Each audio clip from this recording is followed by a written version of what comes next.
Here's a woman who fell so hard for someone that she stopped noticing the warning signs, the anger, the control, the fear that crept into her chest every time he walked through the door. Now here's where that love led her, to a shallow grave in a California vineyard. Except she wasn't the one buried there. She was the one who helped dig it. November 1986. A 20-year-old woman named Corinna Novus was walking through a mall parking lot in Redlands, California, when two strangers approached her and asked for a ride. She said yes. It seemed like a small, harmless decision, the kind we all make without a second thought. It was the last decision she would ever make. What followed exposed one of the most disturbing criminal partnerships in California history, and it forces us to confront a question that still doesn't have a comfortable answer. How far can love push a person before it stops being love at all? Before it becomes something else entirely? Something that costs another human being their life.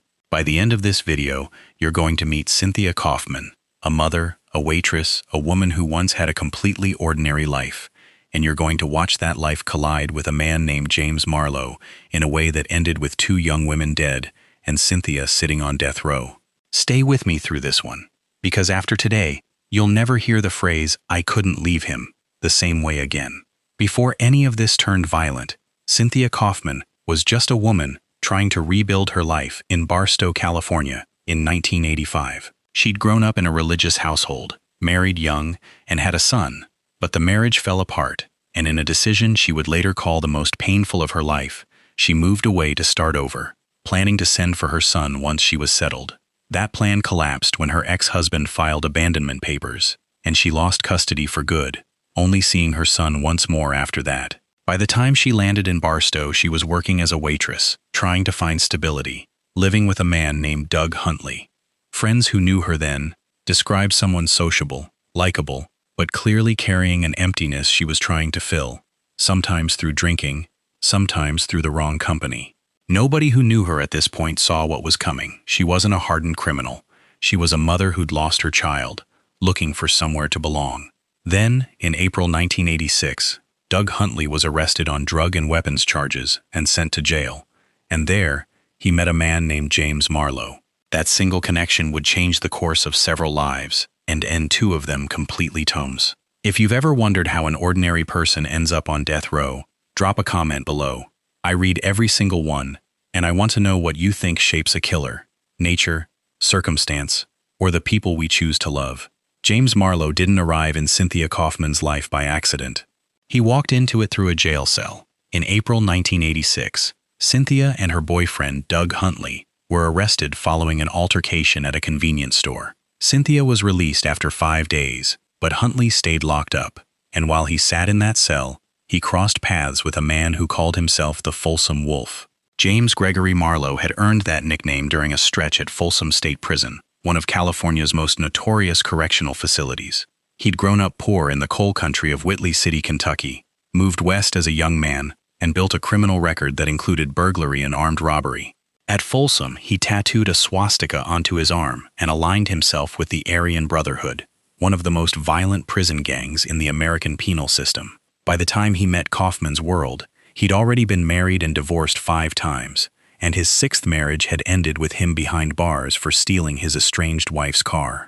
When Marlow was released from custody, he didn't disappear. He showed up at the apartment Cynthia shared with Huntley, telling her that Huntley had asked him to look out for her while he served his time. For a while, the 3 of them stayed on friendly terms.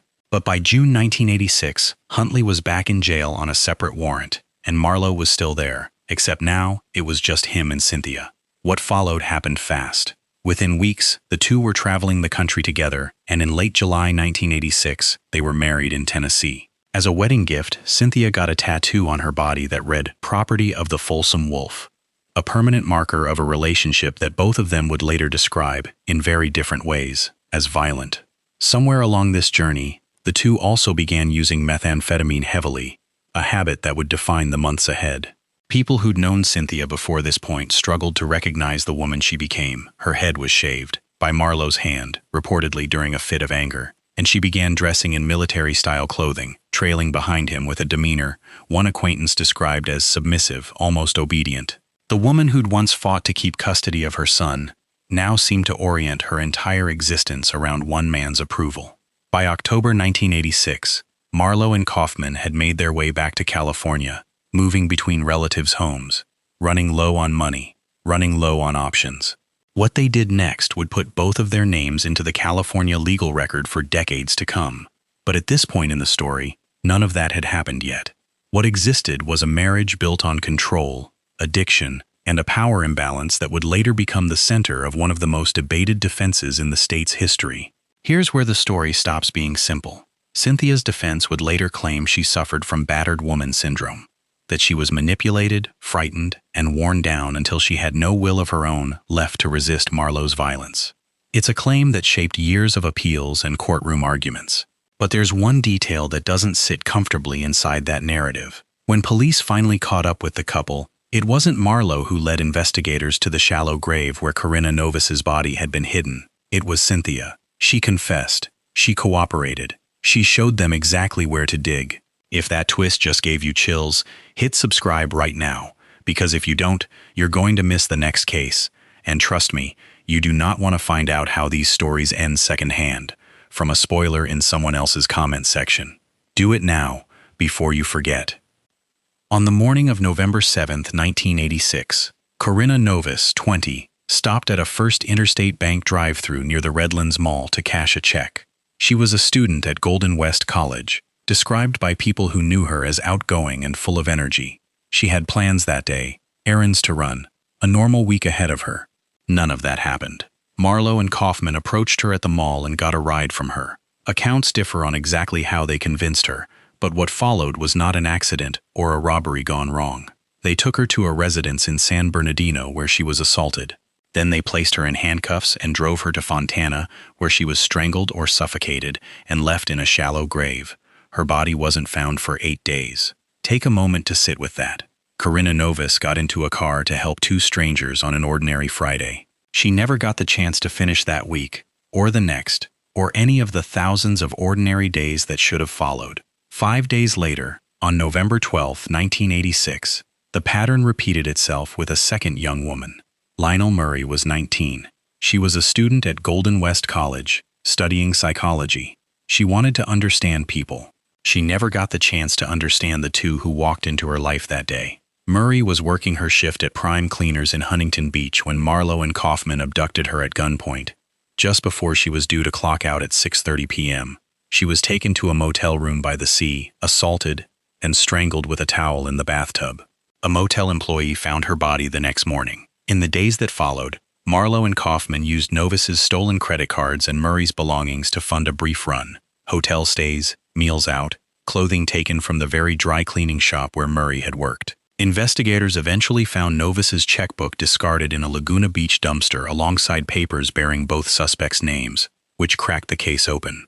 A lodge owner in Big Bear City recognized their descriptions and reported that the pair had recently checked in. More than 100 volunteers joined the search party combing the mountains around Big Bear. On November 14, 1986, just 2 days after Murray's murder, Marlow and Coffman were arrested as they stepped off a Dial-A-Ride minibus, still wearing clothing stolen from Murray's workplace. If a stranger asked you for a ride in a parking lot today, would you say yes? Corinna did. And it's easy to judge that decision from the safety of your couch, but I want you to really sit with it before you answer.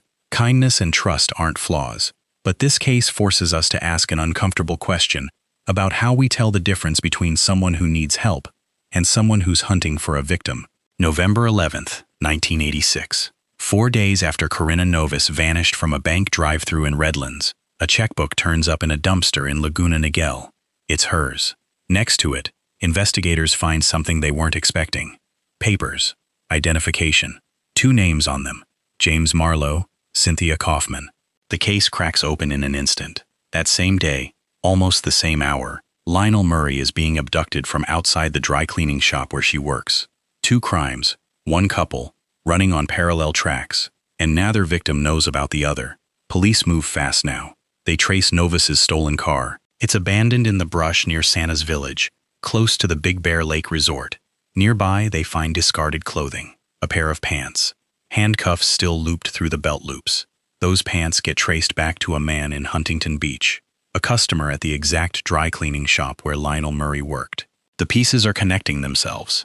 A lodge owner in Big Bear City calls it in. 2 guests, recently checked in, matching the descriptions circulating on police radios across 2 counties.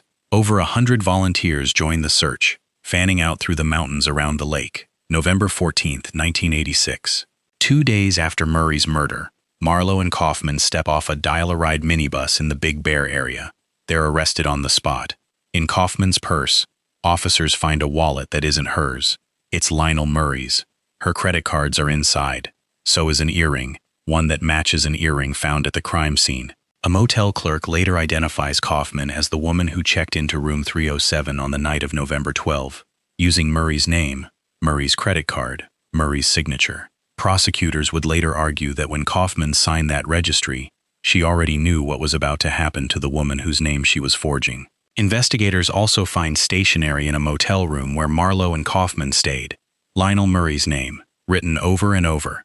Practice strokes for a forgery that would be used again and again in the days that followed. 2 women, 5 days apart. 1 credit card trail that connected them both to the same 2 people, and 1 motel registry that couldn't be explained away. If you've made it this far and you're still not subscribed, I have to ask, why? These stories take weeks of research to bring you the truth, not speculation, not guesswork, the actual documented record. If you leave this video without subscribing, you're basically telling me you don't want to know how the rest of this ends. Prove me wrong. Drop a comment and tell me you're staying for the verdict. Cynthia Coffman never denied being there when Corinna Novis and Lionel Murray were killed. What she denied was choosing to be there. Her defense called Dr. Lenore Walker, a psychologist who specialized in battered woman syndrome, to testify on her behalf. Dr. Walker told the jury that Coffman's relationship with Marlow showed the hallmarks of a battering relationship: escalating violence, sexual abuse, jealousy, psychological torture, and threats to kill. She diagnosed Coffman with post-traumatic stress disorder and depression rooted in a difficult childhood. A police officer even testified that days after the arrest, she'd observed bruises, scratches, and a bite mark on Coffman's body, though Coffman herself told the officer at the time that the marks came from climbing rocks near Big Bear, not from Marlow. A second psychologist, Dr. Craig Rath, examined Coffman and concluded her bond with Marlow stemmed from damage done long before she ever met him, impaired attachment going back to her early life. He didn't believe she suffered from antisocial personality disorder, and he didn't believe she was lying. The prosecution pushed back hard. They argued the defense had been constructed after the fact, that Coffman's own statements to police, made before any lawyer or psychologist was involved, painted a very different picture than the one presented at trial. The trial court ultimately limited how the jury could use the battered woman evidence, allowing it only to assess whether Coffman had truly formed the intent required for murder, not as a blanket excuse for her actions. The jury reached its verdict: guilty on every major count. On August 30, 1989, Cynthia Lynn Coffman was sentenced to death for the murder of Corinna Novis, becoming the first woman sentenced to death in California since the state reinstated capital punishment in 1977. James Marlow received the same sentence. In a later trial addressing Lionel Murray's murder, prosecutors also linked the couple to the killings of Sandra Neary and Pamela Simmons in a separate case that came to light during the investigation. Cynthia Coffman's story isn't just about a killer. It's about the speed at which isolation, addiction, and control can rewrite a person's entire identity. Less than a year before her arrest, she was a mother, fighting to stay connected to a son she'd already lost once. She was a waitress in a small desert town, trying to rebuild something ordinary out of a life that had already fallen apart once. By November 1986, she was standing in a vineyard, showing police where a 20-year-old woman's body had been buried. The warning signs weren't hidden. Friends noticed the shaved head. They noticed the sudden marriage, the drug use, the way she seemed to shrink around him. Nobody stepped in soon enough. Not her family, not her friends. And by her own account, not even Cynthia herself. If there's one thing worth taking from this story, let it be this: toxic relationships rarely introduce themselves honestly. They arrive disguised as love, as belonging, as finally being wanted by someone after years of feeling like nobody stayed. The red flags are usually there from the beginning. They're just small enough to explain away, one at a time, until explaining them away becomes a habit. Pay attention to the small ones. By the time they become impossible to ignore, walking away might not be as simple as it once was. If this video taught you something today about red flags, about manipulation, about how quickly one relationship can quietly redefine a person's entire life. The least you can do is subscribe. It costs nothing. It takes 2 seconds. And it tells me these stories, and the people in them, actually matter to someone watching. If you're about to close this tab without subscribing, do me one favor first.